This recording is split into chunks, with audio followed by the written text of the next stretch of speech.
Election लड़ा। आरजू पता नहीं कौन सी जुबान बोलती है, मुझे तो आरजू पे पता नहीं हैरानी होती है कभी कभी।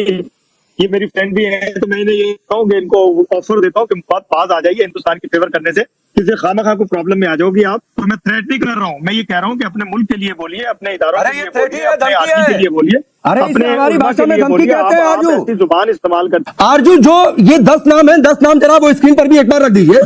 सभी डेजिग्नेटेड टेररिस्ट हैं। पाकिस्तान बार बार बेनकाब होता है। ओसामा बिन लादेन मारा गया, उसके बाद तलहा सईद, खालिद नाइक, सैफुल्लाह खालिद, अहमद नदीम, हाफिज अब्दुल रऊफ।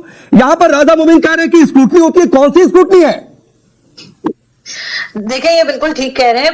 पाकिस्तान में जिसके भी नाम आप बता रहे हैं, ये सब पाकिस्तान में हीरो हैं। अब अगर ये हीरो हैं तो जाहिर है कि फिर ये इलेक्शन भी लड़ सकते हैं। अगर ऐसा ना होता तो हाफिज सईद को हमने जेल में डाला होता। इमरान खान जेल जा सकते हैं, नवाज शरीफ जेल जा सकते हैं, लेकिन हाफिज सईद, जिसको सारी दुनिया टेररिस्ट मानती है, उसको हमने हाउस अरेस्ट करके रखा है। उसकी पार्टी जो है वो इलेक्शन में हिस्सा ले रही है। ये कोई नई बात नहीं है। इससे पहले भी पाकिस्तान में जितने इस तरह की ऑर्गेनाइजेशन है जो टेरर में इन्वॉल्व रही है, जिन्होंने लोगों की जाने ली है, जिन्होंने नुकसान पहुंचाया है, उनको हमने परमिशन दी है कि वो नाम बदल बदल के, कई बार इनको बैन कर दिया जाता है इस तरह की ऑर्गेनाइजेशन को, फिर ये नए नाम के साथ आ जाते हैं और इलेक्शन में हिस्सा लेते हैं। अगर आप थोड़ा सा भी रिसर्च करेंगे और सर्च करके उनको गूगल में जाके देखिए तो आपको पता चलेगा कि कई लोग जो हैं इन्होंने अपनी पार्टीज के नाम चेंज किए, उसके बाद ये फिर इलेक्शन में आ गए। इसके बाद हम कहते हैं कि ना जाने हम एफएटीएफ में क्यों है, पता नहीं लोग हमारे ऊपर भरोसा क्यों नहीं करते।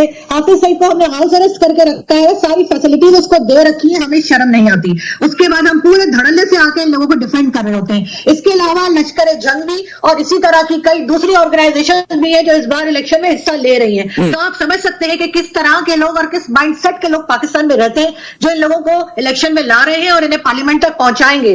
और उसके बाद जब दुनिया क्या ओआईसी जो इस्लामिक कंट्रीज है वो पाकिस्तान को जब नहीं पूछती तो हम कहते हैं कि पता नहीं जी क्या हो गया है, भारत ने यकीनन कोई साजिश कर दी है, ये सब कुछ रॉ की साजिश है, वरना हम तो बहुत अच्छे काम कर रहे हैं। लेकिन हमें अपनी गलतियां नजर नहीं आती है। अगर कोई क्रिटिसाइज करता है तो वो गद्दार हो जाता है, वो इंडिया का एजेंट हो जाता है, वो कुछ भी हो जाता है। लेकिन ये नहीं समझते कि हम लोग ये बात कर रहे हैं, अपनी कंट्री को ठीक करने के लिए बात कर रहे हैं। लेकिन अनफॉर्चुनेटली मुझे बहुत मायूसी हुई है इस खबर को, कल मैंने अपने चैनल पर भी उठाया था और मुझे बहुत अफसोस हुआ है इस पूरी न्यूज के ऊपर कि किस तरह से ये टेरर ऑर्गेनाइजेशन जो है वो पाकिस्तान में इलेक्शन लड़ने से, इलेक्शन का कोई मतलब नहीं होता है पाकिस्तान में। आप जानते हैं किस तरह से गवर्नमेंट्स आती है और किस तरह से हटाई जाती है। सिर्फ एक नौटंकी होती है जिसको इलेक्शन का नाम दिया जाता है। तो समझिए लोग आगे। आरजू आपने ये बड़ी बात कही है और आईना दिखाया है। आम पाकिस्तानी शायद आपकी इस बात को समझ रहा होगा। हाँ जी, राम राम भाई लोगों, कैसे हैं आप लोग? जय श्री राम, आपका स्वागत है हमारे चैनल पे। तो जी, जैसा कि आजकल एक ट्रेंड सा बन गया है कि 2-3 लोग इंडिया से लें, 2-3 लोग पाकिस्तान से लें और उनके आपस में भिड़वा दें।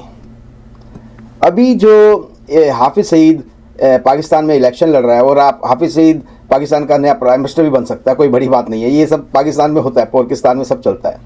तो जी, उसको लेके एक पाकिस्तानी नेता है नल्ला सा, उसको बुला रखा था। एक पाकिस्तानी कोई राजनीति का जानकार था, उसको बुलाया हुआ था, और एक आरजू का आदमी, वो बेचारी फंस जाती बीच में।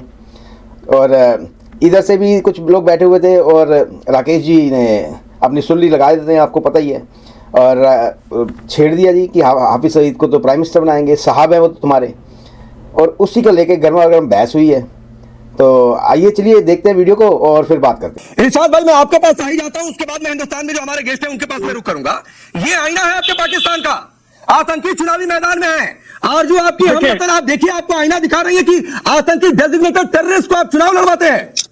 मुझे तो लगता है कि आरजू को हिंदुस्तान का पासपोर्ट बना के हिंदुस्तान फॉरवर्ड करना पड़ेगा आप लोगों के पास, क्योंकि ये आपकी जुबान, आपकी भाषा बोलती है। दूसरी बात यह, मैं अर्ज ये कर रहा था कि पाकिस्तान का जिसके पास भी नेशनल आईडी कार्ड होगा वो इलेक्शन के लिए अप्लाई कर सकता है। अपने इलेक्शन में आएगा, जब आएगा, पहले वो राजा साहब ने भी बात की, स्क्रूटनी होगी, स्क्रूटनी के बाद जब क्लियरेंस हो जाएगी कि वो किसी तंजीम का, दहशतगर्द तंजीम का हिस्सा तो नहीं, अगर वो दहशतगर्द है तो वो इलेक्शन नहीं लड़ेगा।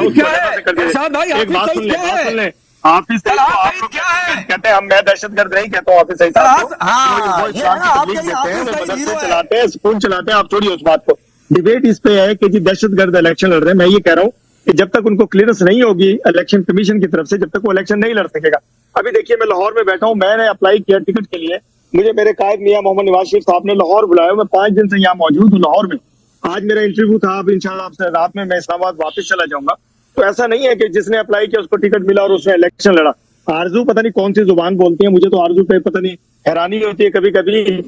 ये मेरी फ्रेंड भी है, तो मैं इन्हें ये कहता हूँ कि इनको ऑफर देता हूँ कि बात आ जाइए हिंदुस्तान की फेवर करने से, किसी खामखा को प्रॉब्लम में आ जाओगी आप। तो मैं थ्रेट नहीं कर रहा हूँ, मैं ये कह रहा हूँ कि अपने मुल्क के लिए बोलिए, अपने इदारों अरे के ये लिए threat ही बोलिए, है, अपने धमकी आदमी है। के लिए बोलिए, अरे इसे अपने हमारी उलमा भाषा के में लिए धमकी बोलिए। कहते हैं आप आरजू। ऐसी जुबान इस्तेमाल करते हैं कि जिससे कुछ भी किसी को भी नाराजगी हो सकती है। मैं चाहता हूँ आप मेरी पाकिस्तानी नहीं, बहन नहीं, है तो आप इरशाद तो भाई, चाहिए, एक शॉर्ट पाकिस्तान रिप्लाई, की क्योंकि भाषा ये बोलिए, धमकी ना वाली कि भाषा थी हिंदुस्तान की याजू भाषा काजमी। बोलिए। हिंदुस्तान की भाषा कभी ये भी मुश्किल में आ मैं जाएंगी मुझे आप। मार भी देंगे तो मैं हाँ हमेशा यही नहीं नहीं कहूंगा, बिल्कुल इरशाद साहब का है, वो यकीनन मुझे जो है इस वक्त लाइव टेलीविजन पे धमकियां लगा रहे हैं, लेकिन अगर मैं गलत कह रही हूँ तो ये साबित करें ना, ये सब टेरर ठीक है, देखिए ऑर्गेनाइजेशन मैं है, साबित चाहे वो कर रहा हूँ ना लश्कर कि जख्मी हो, अगर चाहे हाफिज सईद की पार्टी हो। इनको इलेक्शन लड़वाने का मतलब यही है कि हम इन लोगों को सपोर्ट कर रहे हैं और इनको हीरो बता रहे हैं, इनको हाफिज सईद टेररिस्ट की नहीं पार्टी जो घोषित है कर वो रहे मेरे हैं। और पाकिस्तानी साथ है, साथ पहले आप इमरान ये खान बताइए। जेल में हो सकते हैं, आरजू नवाज शरीफ जेल मुझे में हो एक सकते हैं, सिर्फ लेकिन सवाल का हाफिज जवाब सईद हाउस दीजिए। अरेस्ट है। आरजू मुझे एक सवाल का जवाब दीजिए, हाफिज सईद साहब की पार्टी में जो लोग हैं क्या वो पाकिस्तानी नहीं है? कहाँ से आए हैं वो लोग? वो क्या नेशनल नहीं है पाकिस्तान के? क्या उनको हक नहीं है सर प्रॉब्लम तो कि वो यही है ना इलेक्शन कि का ये सब पाकिस्तानी लड़ने का है और ये सब अप्लाई करें टेररिस्ट और भी वो हैं, अपने उनके इनकी वोटर भी हैं, टेररिस्ट सपोर्टर भी हैं वो ऑर्गेनाइजेशन लोग। है, इस बात को और मानिए। हमारे आरजू 20 सेकंड में प्रोपेगेंडा किसका है? हाफिज सईद को चुनावी मैदान में उतारेंगे, पीएम की पावर चली जाए, लोग कह रहे हैं।